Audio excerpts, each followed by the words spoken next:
जय हिंद दोस्तों। दोस्तों आज हम लोगों का जो एक टॉपिक है हम लोगों का भारतीय संविधान का एक बहुत ही महत्वपूर्ण बेहद महत्वपूर्ण ये टॉपिक है और ये जानना भी हर देशवासियों के लिए, हर नागरिकों के लिए ज़रूरी है कि संविधान में संशोधन कैसे किया जाता है।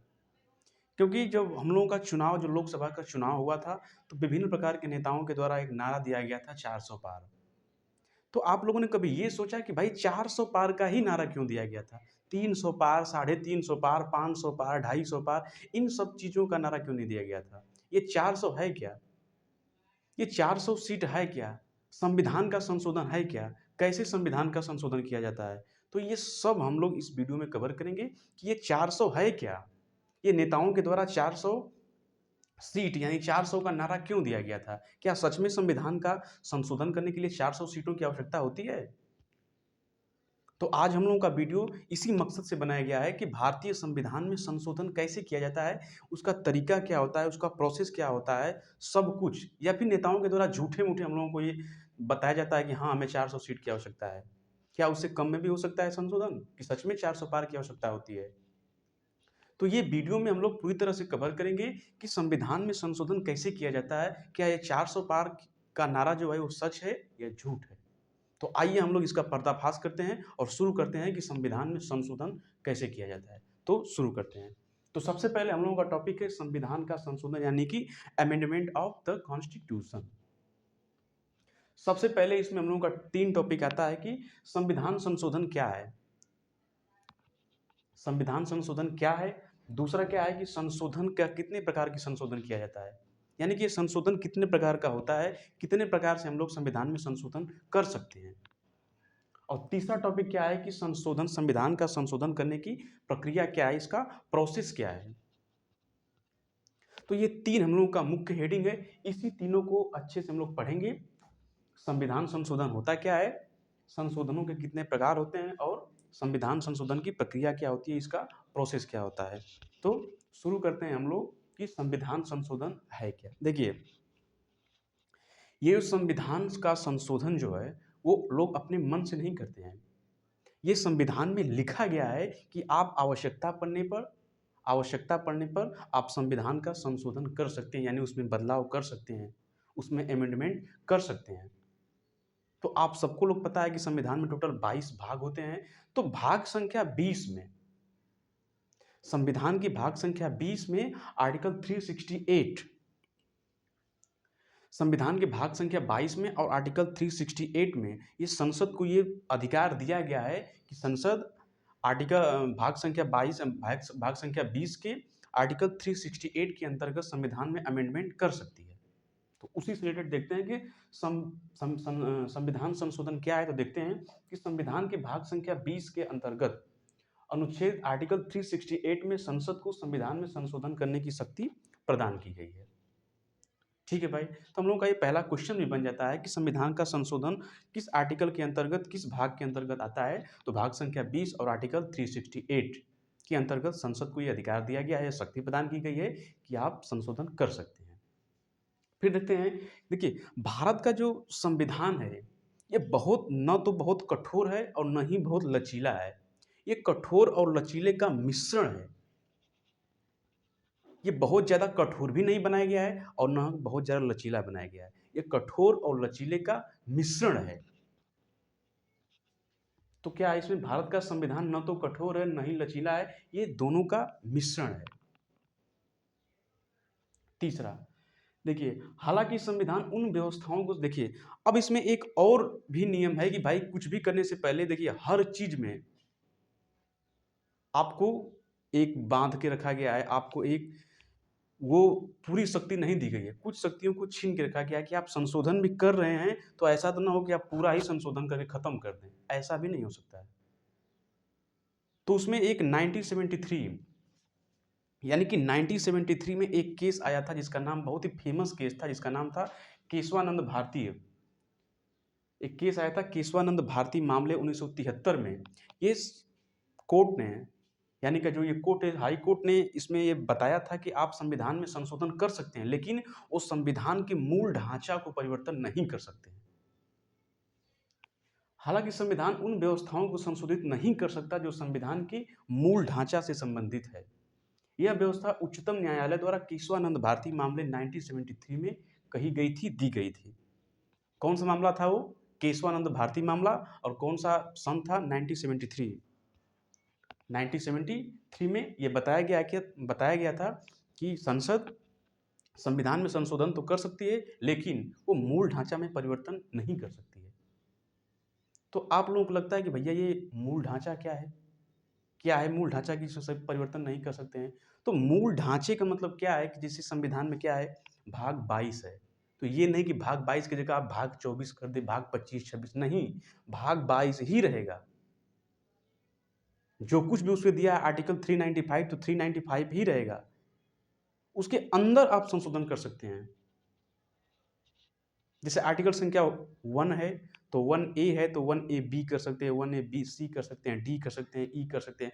ऐसे करना होगा आपको। ये नहीं कि आर्टिकल 395 की जगह आर्टिकल 400 कर दें, आर्टिकल 500 कर दें, आर्टिकल 600 कर दें, ऐसा नहीं हो सकता। यानी कि जो उसका ढांचा बन गया है, मूल ढांचा, उसमें आप परिवर्तन नहीं कर सकते हैं। जैसे ये कोई भी दीवार, एक मकान का एक रूम है 10 बाई 7 का, तो ये 10 बाई 7 का ही रहेगा। आप इसे बढ़ा छोटा बड़ा नहीं कर सकते हैं। यदि आपको कुछ करना है तो इसी में पुट्टी लगवाइए, पेंट लगवाइए, टाइल्स लगवाइए, इसमें सब कुछ लाइटिंग करिए, सब कुछ इसमें करिए। आप इसे बढ़ा या चौड़ा, लंबाई चौड़ाई ऊंचाई इसकी नहीं बढ़ा सकते हैं।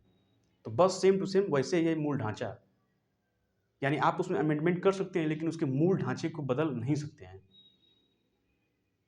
तो ये रहा हम लोगों का संविधान संशोधन। इसमें 3 पॉइंट याद रखिएगा। संविधान का संशोधन भाग 20 के अनुच्छेद आर्टिकल संख्या 368 के अंतर्गत संसद को ये शक्ति प्रदान की गई है। संविधान का जो संशोधन है ये न तो बहुत कठोर है और न बहुत लचीला है, ये दोनों का मिश्रण है।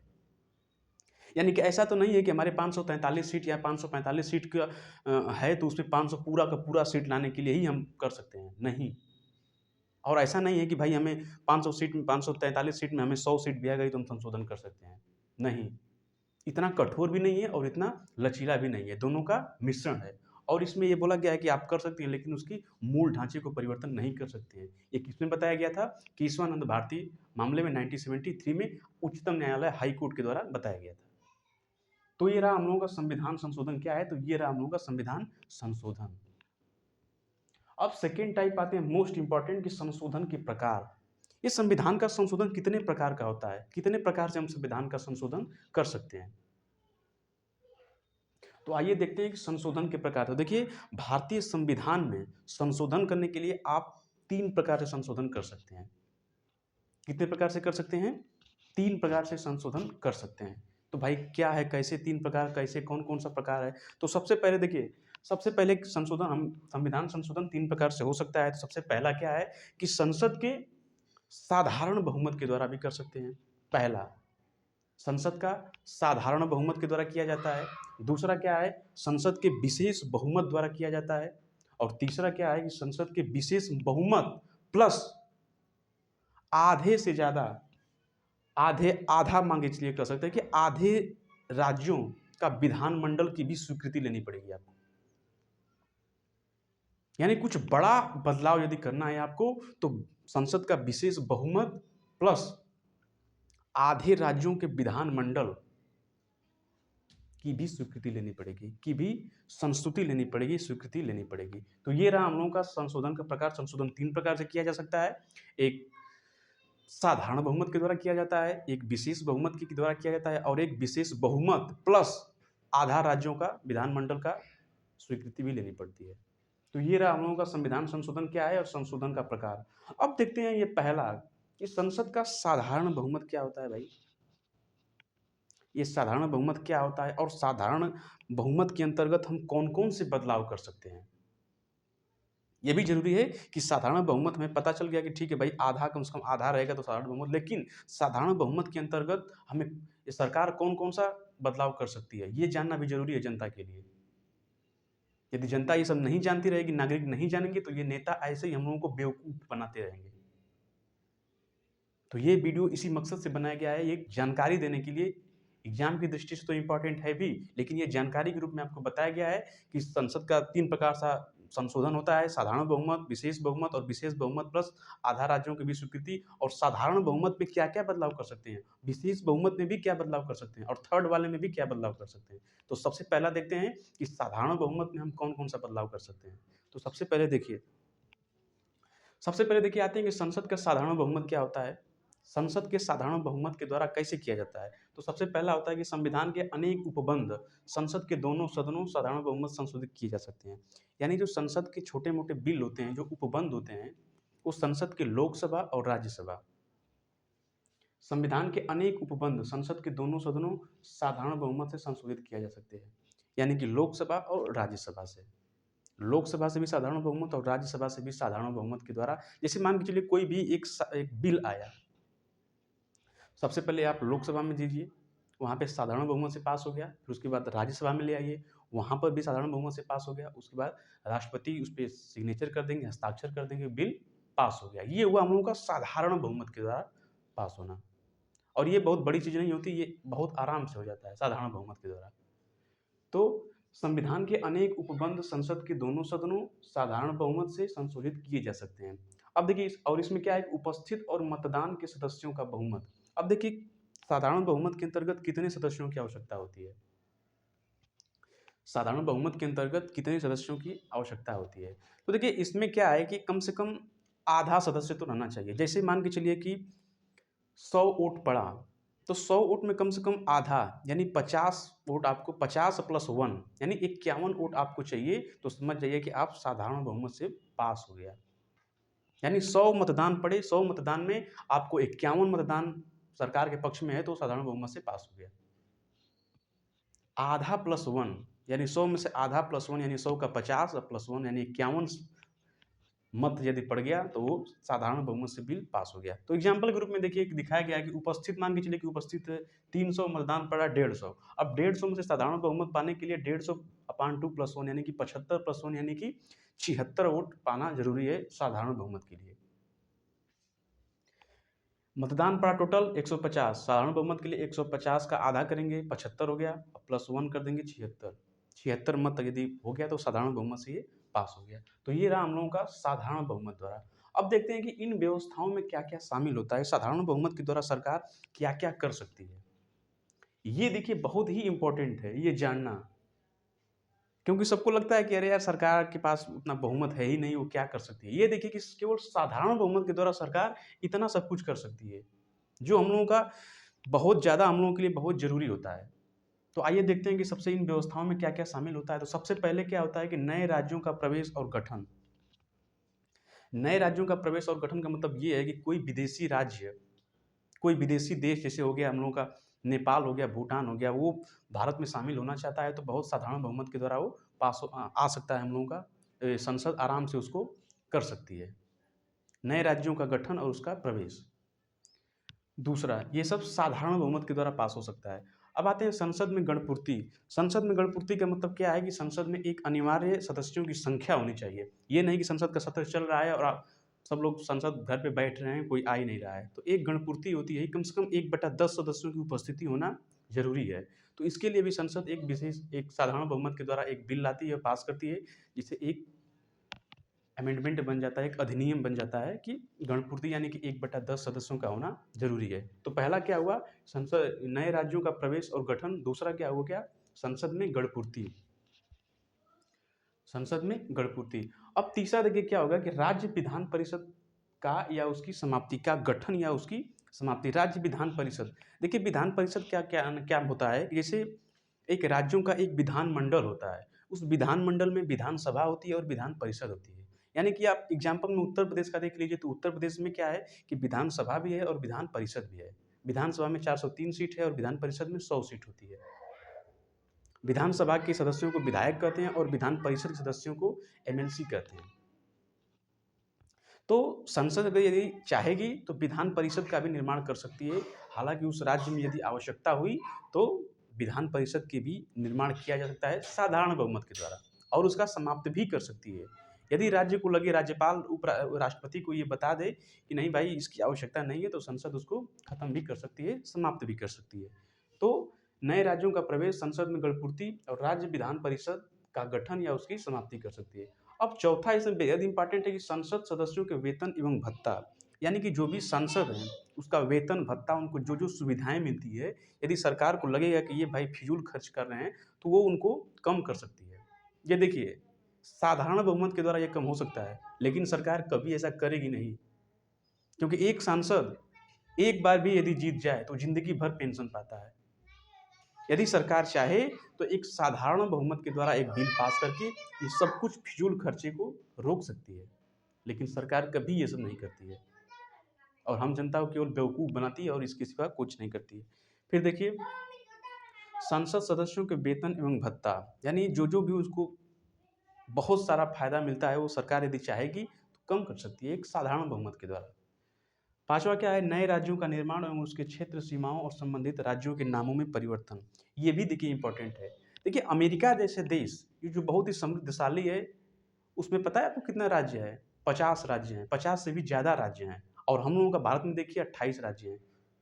तो हम लोगों का जो बड़ा-बड़ा राज्य है, जैसे उत्तर प्रदेश हुआ, राजस्थान हुआ, महाराष्ट्र हुआ, क्या इसमें हम 2-3 राज्य नहीं बना सकते उत्तर प्रदेश में? क्या ज़रूरत है इतना बड़ा करने का? यदि उत्तर प्रदेश में 3 पार्ट में इसको डिवाइड कर देंगे, तो और भी उसका विकास होगा अच्छे से। और ये यदि सरकार चाहेगी, संसद चाहेगी, तो एक साधारण बहुमत के द्वारा ये बन सकता है, हो सकता है, लेकिन होगा नहीं।